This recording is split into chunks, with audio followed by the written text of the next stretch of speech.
Hey guys, it's Katie and today's video is going to be how to be more productive working from home. Whether you're working at home for online school or working a remote job, hopefully these productivity tips will save you time, make you more efficient and more productive at home. First tip I have for you guys is to separate your workspace from your sleep space. I find if you intermingle those two together, you're less likely to be productive. When you think of your bed, you think of relaxing and sleeping and hanging out, and you're in that mindset of just coziness and just laziness.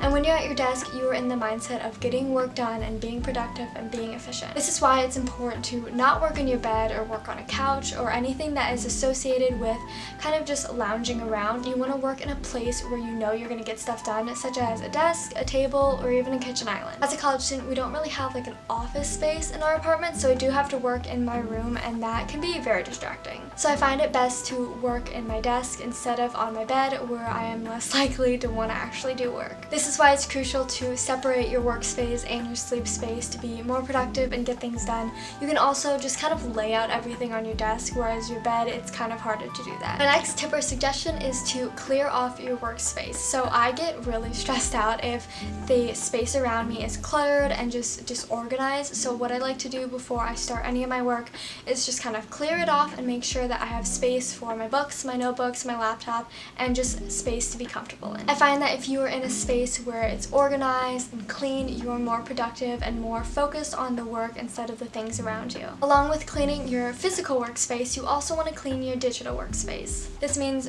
putting documents into folders, organizing everything. I like to organize all of my documents and PDFs and stuff like that into folders separated by my classes.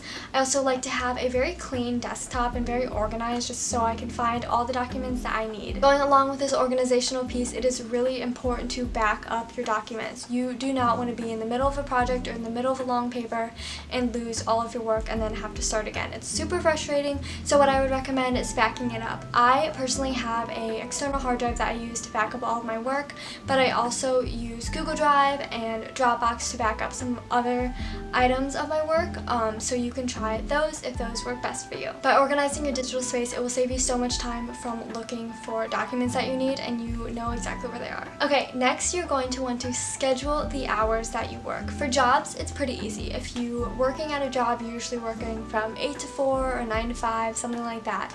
But if you're doing online school like I am, it's a little more difficult to schedule. There are two different types of classes that you could take. You could take synchronous classes, which is live Zoom classes, stuff like that, where you actually have to attend at a specific time.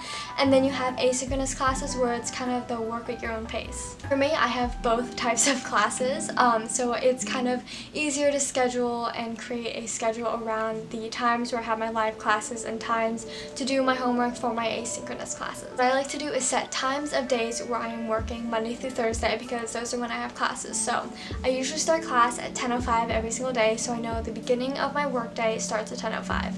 Then I like to end my day around 3 or 4, depending on the day, just because my classes end that day, or end at that time, and it'll just give me a consistent schedule. Obviously, some days are going to be different. I'm going to be working past 3 or past 4, depending on how much work I have done or when things are due by, but I find that I am not the most productive at night just because I'm tired or I'm stressed or I'm just tired of doing work.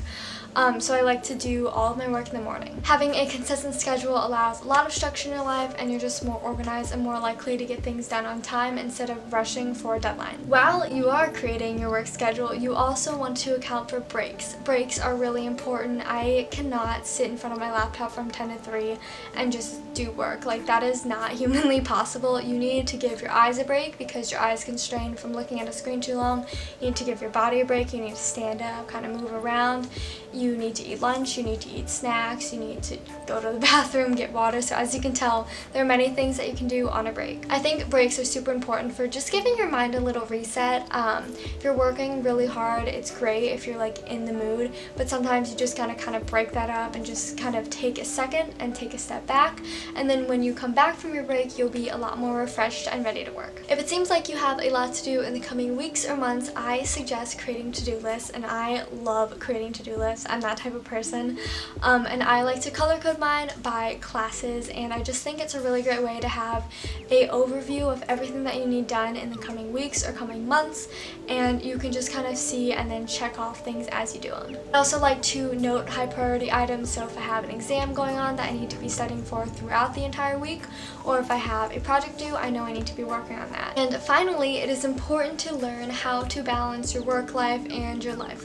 People always say it's important to have a strong work-life balance, but because of the pandemic, those are pretty much intermingled. I honestly love being home and working from home. I find it relaxing, and being able to go at my own pace has really helped me be able to focus more, but you also have to remember that you need to focus on balancing and disciplining yourself when it's time to have fun and when it's time to actually do work. By distinguishing these two things, you will be able to work more efficiently and also have more fun because you're not worried about getting all your work done. So that is it for this video. Thank you guys so much for joining me. I hope you learned a lot and I hope you guys got productivity tips. If you guys want me to do more, let me know and I'll do a part 2 to this video. I had a lot of fun doing this and I really like finding new ways to be productive while working from home. I hope you guys have a great rest of your day if you're watching this during the day or night, and I will see you later. Bye!